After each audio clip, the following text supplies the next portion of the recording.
And in a significant development from Canada, the country's parliament has taken a crucial step to correct a long-standing cultural misunderstanding. Canada's House of Commons Justice Committee has amended the proposed Combating Hate Act Bill C-9, removing the word swastika and replacing it with the historically accurate term Nazi Hakenkreuz. Community leaders have welcomed the amendment as a landmark decision protecting religious identity while continuing to combat hate. Our correspondent Tarun Paul Singh reports for more from Canada. Our concern has been the usage of the word swastika in hate references and its association with Nazi in this bill. Swastika, as you know, is a Sanskrit word, and its meaning is prosperity and well-being of all. The word is used extensively in Jain, Hindu, and Buddhist religious texts, prayers, and rituals. Usage of swastika word in hate references deprives Jain, Hindu, and Buddhist Canadians their religious rights to use the word in their prayers.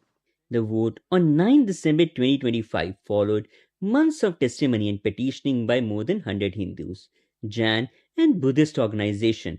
The Justice Committee originally considered a clause banning display of the Nazi Hakenkreuz, also known as Nazi swastika. Community leaders argued that this wording equated their sacred swastika, a symbol of well-being and peace, with Hitler's hate emblem. The community unanimously agreed to remove any reference to the swastika. The Nazi Hakenkreuz, which is the symbol that used by the Nazis without using the word swastika in the English version of the bill. And so my amendment, all it does is remove the word swastika from the English version of the bill. And I hope that this is something that we can all agree on given the community's representations. Thank you, Mr. Chair. Swastika word is very auspicious, is very sacred to Jain, Hindus, Buddhists, and several dharmic communities. All these groups with their allied partners advocated with the Justice Committee and several lawmakers to remove swastika word from this bill. Advocacy groups like the Hindu Canada Foundation and the Coalition of Hindus of North America launched campaigns that generated nearly 9,000 emails to MPs and senators. Organizations said that the coordinating community testimonies, policy briefs, and grassroots outreach was key to success. Whoever is, made this policy, they did not take care of this into their account. So we had, I would say, whoever we spoke in our capacity on the policy making, different MPs, everybody understood the concern. Everybody understood that these two symbols are very, very separate and they should not be put together. That is why when the bill amendment was passed on 9th of December, you see it was passed unanimously. Bill C-9, still moving through Parliament, aims to modernize Canada's hate crime framework. It creates offences for intimidating people at places of worship or community centres, makes hate-motivated crime a distinct offence, and bans the willful display of symbols like the Nazi Hakenkreuz and SS bowls when used to promote hatred. The amendment on the swastika sharpens the bill focus without weakening its prohibition of Nazi symbols. This is a moment of celebration for all the Canadian, Jain, Hindus, and Buddhists and all communities to see that now the swastika word has been removed from hate reference. At the same time, there's a lot of advocacy work ahead of us to remove swastika from hate references in media and in academia.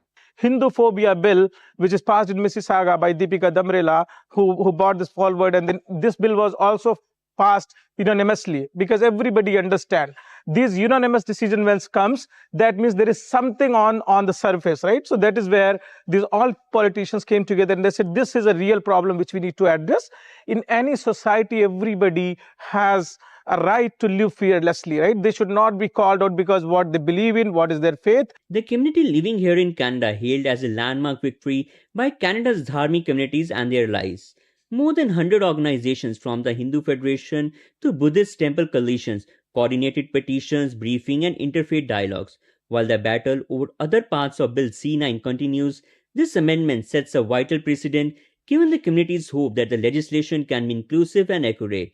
The community now turns its attention to educating Canadians about the swastika's spiritual meaning. Finally, the Justice Committee saw light of the day and they have finally removed the reference of swastika from that Bill C-9. And I want to thank all those organizations which came together, which put their advocacy efforts in strength, and that is why this result has been made possible. Swastika is really important.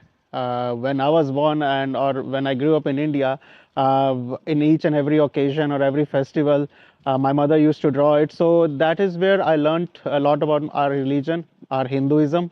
why it is important, and this has a great significance. Whenever we start any new festivities there, or any new thing which we are going to begin, we used to draw it. We used to draw it at our homes, we used to draw it at our vehicles, everything. So I feel this is really important. And my family, like my kid, she's born here. So, and these are the only ways how we can, tell her that why Hinduism important, why it is important to being our roots, being connected to our culture, to our society, to our Hinduism. From Canada, this is Tarun Paul Singh.